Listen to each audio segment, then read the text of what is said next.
Everybody's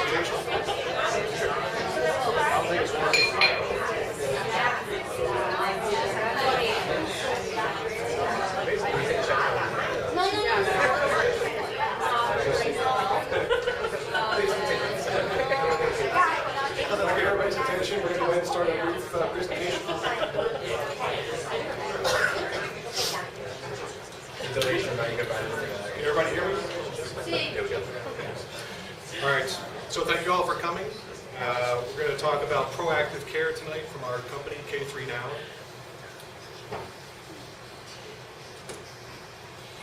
So we're going to go through it in three parts, and go through who we are, what we're doing, and why is it important, why do you care?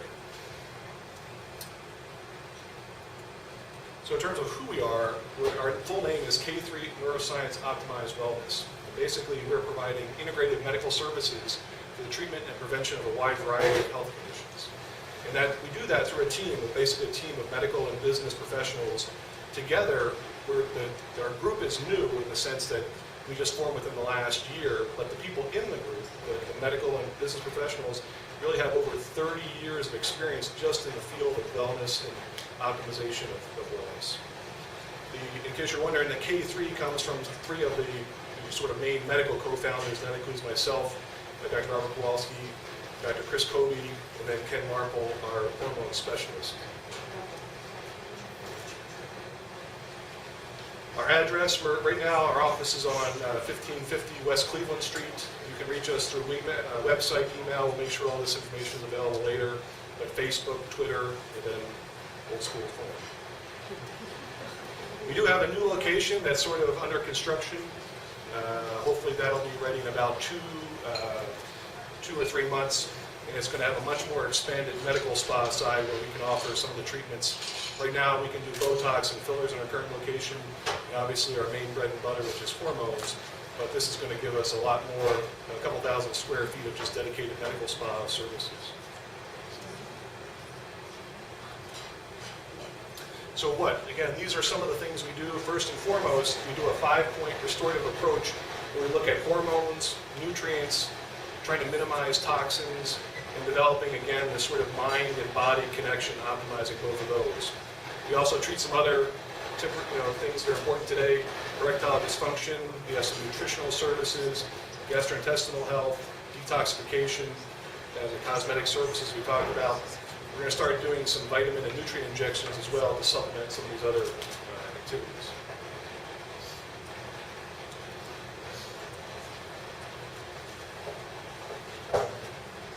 So this one said, why not? Well, because anywhere you look these days, everybody is doing this. You got nurse practitioners, chiropractors, urologists, even some OBGYNs.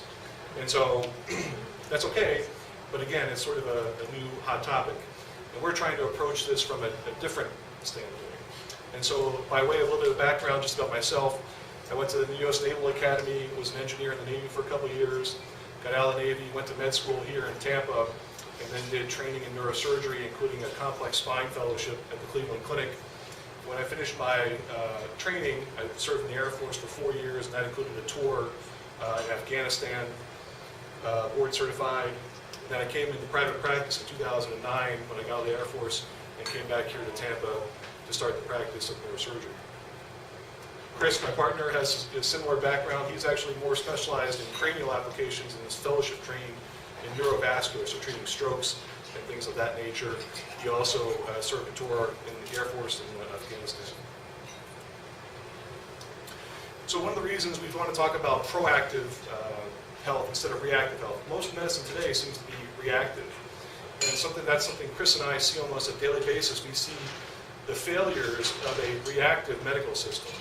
So on the left, this is a sort of a picture of a spine, this MRI of a cervical spine. The head would be up top, and here are the bones in the cervical spine, and then the discs.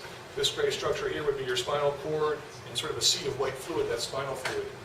Well, the discs in between those bones are little shock absorbers, and they can wear out over time.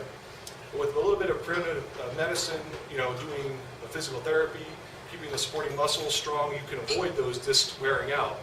This is an example of someone who didn't do any proactive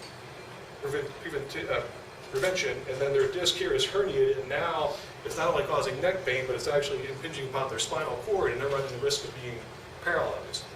So that's, obviously, if we can intervene before that, it's not only going to be better for the patient, but overall for society, it's going to be much more cost effective. Chris, again, does mostly cranial stuff, so he sees the same thing with stroke. Hypertension, lots of people have hypertension, and if you don't manage it, after about 20 or 30 years, the vessels in the brain become very friable, and you can wind up having then, a hemorrhagic stroke. And that's something Chris gets called on almost a daily basis. And again, that's an example of a little bit of preventative medicine, taking care of that blood pressure early on, you could have avoided that.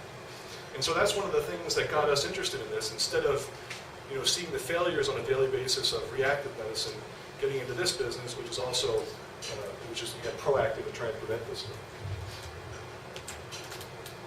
You also want to say, why, well, neurosurgeons. You would say, neurosurgeons, why, are we doing this? Well, the reality of it is, the brain, and in particular the pituitary gland, actually is what controls all of this stuff. So it sends out messengers, hormones, to all these end organs, to the kidneys, to the muscles, to the renal glands, to your thyroid gland. So it's actually, literally, it's the brain that is truly controlling all of this. And again, we're trying to do it because the brain is in control. We want to give people the most capable hands instead of everybody else that's doing there. We're trying to do something that's a little ahead of the curve and a little better quality.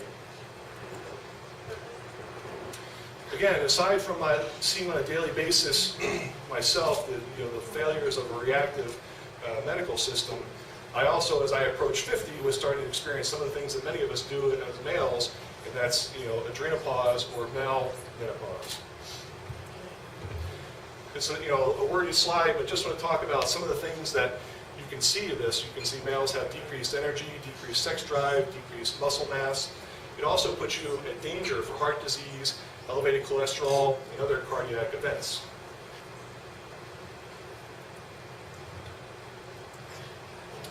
This is shows a slide for males, testosterone. When we're age 25, we're sort of at our peak testosterone, and then it's sort of a downward spiral from there. And why that's important is when males get into their 40s and 50s, they're literally just a little over half of what the testosterone should be when they're in their 20s. And that's something that's fairly simple to replace and can make a big impact on patients' their quality of life. Some of the risks of low testosterone, again, increased risk for heart disease, increased risk for type 2 diabetes, increase in body fat, especially belly fat, erectile dysfunction, and it goes on and on. This is an example of some laboratory values for sort of normal testosterone. Normal testosterone is somewhere between 300 and 1,000 or 1,200. And so a lot of times when you go to a traditional medical provider, they'll test your testosterone as a male and say it's 400. That would be a normal value and probably acceptable and really wouldn't generate any action from a normal reactive medical practice. But the fact is that most men in their 40s and 50s with a testosterone of 350, which would be normal, are going to be miserable and have all those symptoms and all those risks of low testosterone we've been talking about. And so what we're trying to do is something that could and should be high. Instead of accepting such a low value, we're trying to get the values into the upper third. There are other substances that have a negative value, and we're trying to get those into the bottom third of so-called normal ranges. So one of the things we're doing is sort of not accepting these old values in the status quo, but trying to get people to a point where they have better quality of life and better chance for living a longer and healthier life.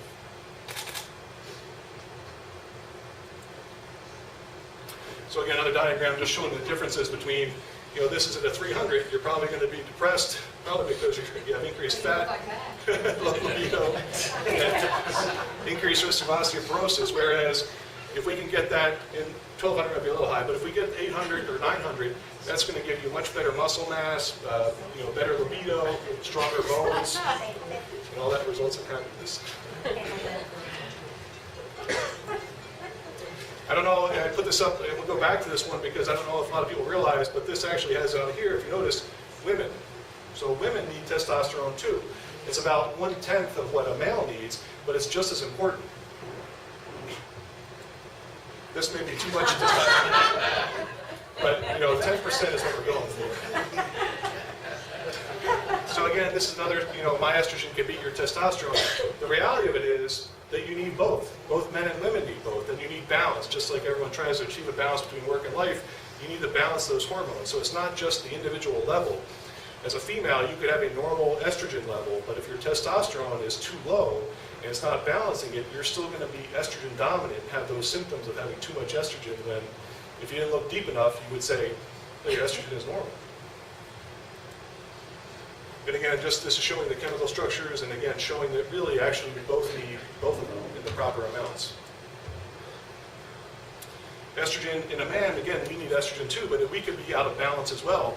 If our testosterone is too low and our estrogen is normal, we're going to be estrogen dominant as well. And again, in men, that can create heart disease, stroke, loss of muscle tone, and again, the old loss of libido. Again, estrogen effects in women, too much estrogen, estrogen dominant, basically can cause depression, headaches. It can interfere with your thyroid hormone. It can increase your blood clotting. It can also decrease libido. It can impair blood sugar control and again put you at risk for diabetes. A lot of people don't realize, again, in traditional medical practice, they may check your estrogen, but they just look at the one estrogen. There's actually 3 estrogens, E1, E2, and E3, and they both have different functions. And just like your estrogen and your testosterone needs to be in balance, those need to be in their relative balance as well. And so if you're not checking them, you don't know what's going on, and you're going to miss something that could be critical. A little bit about the thyroid gland, another gland we deal a lot with when we were talking earlier about thyroid problems. Basically, your thyroid is a little gland that sits here in your neck, but it controls your metabolism and a lot of other functions. But again, once again, you have the pituitary gland, which is in control of it. And it's sort of a complex thing, not to dizzy it all up, but basically, part of your brain submits releasing hormone, which goes to your pituitary. Your pituitary then sends out TSH to the thyroid gland. That then creates hormones. They do their thing, but also the amount of that hormone is sensed by those original glands, and that was what regulates or gives feedback and helps control those overall levels. So again, this is showing some of the individual hormones. Again, you have the pituitary gland acting on the thyroid gland itself by TSH. That produces T4, which is probably the most common thyroid hormone people realize. That is what we call the prohormone, so that's actually not active. T4 actually has to break down into T3, which is the active hormone. The problem is that T3 doesn't have a very long half-life. T3 only lasts about a day, whereas T4 can last about a week. It also winds up being converted to reverse T3, which is sort of a blank hormone. It actually sticks to receptors, but it has no function. The point of this slide is, and again, you see that feedback loop back to the pituitary gland. The point of that is a lot of people have thyroid issues and go to their doctor and get their thyroid levels checked. But you really need to check all of these things to get a complete picture. You need to check TSH, T4, T3, reverse T3, T3 uptake. Those are all important things. The most conventional way of treating your thyroid is to give you T4. But a lot of people don't have this enzyme that turns T4 into T3. So that traditional method may not work if you're lacking that particular enzyme. And again, if you may think that your T4 and T3 levels are okay, but if you actually have a lot of reverse T3, it's blocking the effects of all those hormones that you think you have. And so before we go to questions, the other thing I want to talk about, which I sort of skipped over, was the how. And so the how of what we do basically starts with a pretty in-depth questionnaire. In that questionnaire, you fill it out, and we ask areas of what's your level of happiness, what's your level of energy, what's your level of libido. And by getting those, we get a picture of what symptoms are bothering you the most. And then we do a pretty extensive, blood panel. Somebody was talking earlier that for them it was 12 tubes of blood. Again, we check a lot of stuff, so we need to check all those levels. And then we sit down with the doctor and go through and look at your symptoms and try and correlate them with the lab work. And so our first goal is sort of getting people normalized. The reality of it is, at least almost every patient we check labs on, we find some abnormality that is even off the traditional scale. So typically our first mission is to get things normalized, and then again, once we do that, if we're already there, our next job is to get things optimized and get those levels, get testosterone normal, and then if we can, we try and get it to the upper third in that 800 to 900 range. And then we do things on a 12-week cycle. So you come in, meet with the doctor, and then we sort of come up with a 12-week plan. And at the end of that 12 weeks, we sort of reassess how we're doing. And we keep doing that in 12-week cycles, hopefully, and giving you better quality of life and better happiness. So that was just a little bit of a formal presentation to give people an idea. Again, we'll continue to sort of mingle. Chris and myself and Ken and Sandy and Manny are all here to answer questions. If anybody has any major general questions, I'll be glad to answer them from the whole group too. The slide that you had up for the testosterone of the male with how much you should have at 25 going on down through their age, do you have a slide like that or any statistics on what a female should be? Again, it mirrors through pretty much that same period, about 10% of what male testosterone is, and there's sort of, it can get a lot of people as they're looking at this field, they're trying to understand life and life extension and what it means, and a lot of people feel that there's a sort of deep question, is our endocrine decline sort of programmed so that we have a terminal end of life? Or is it, if we adjust our endocrine system, can we extend life and the quality of life? And so that's why the endocrine system that produces all these hormones is so key. And so that testosterone decrease, again, hundreds of years ago, men and women didn't live that long, and so we never really got to even experience andropause. But now, as we've increased in our medical knowledge and people are living longer, we've pushed those envelopes, and now we're sort of, in some ways, outliving some of our body systems. And so the endocrine system being one of the key ones, again, if we can get that and match with what we're able to do in general medicine in terms of life extension, increase your quality of life by not, in addition to increasing the actual length of life. Anybody else? What are your expectations for insurance coverage? Well, that's one of the things we were talking earlier about. We're trying to do this in a different way than the other people that are out there sort of saturating the market in terms of elevating the quality of our care. One of the other things we're trying to do is, the reason why everyone else is trying to do this is because traditionally it's been a cash thing, and so it can be, from a business standpoint, very lucrative. But there are some people that, have legitimate health problems and don't have the financial resources to sort of pay out of pocket. So a lot of these other facilities, because they're being run by quasi-medical people, they're not a real medical practice, and so they don't have the ability to bill health insurance. And so that's one of the things we're diligently working on and trying to, been partnering with the Florida Spine Institute, our other parent medical organization. We're taking advantage of their billing facilities and trying to get that up to speed so that we can broaden the reach of this to everybody at all economic levels, whether they, some people can afford to pay out of pocket, but there are other people that can't, if we can get it through health insurance. I mean, these are true health issues. And again, it takes some education, but an insurance company is much better off, paying up front in the example of hypertension, of keeping somebody's blood pressure under better control for those 20 years than dealing with a catastrophic stroke and having Chris trying to then save their life when they're an extremist. And the cost of that is far greater than the cost of preventative medicine, but it's a little bit of you're starting to see it more and more. Some of the drug companies and health insurance companies are offering more incentives for preventative stuff, but it's still, we have a long way to go. And again, so in addition to pushing that envelope, we're trying to take advantage too of having the health insurance company pay for some of this stuff.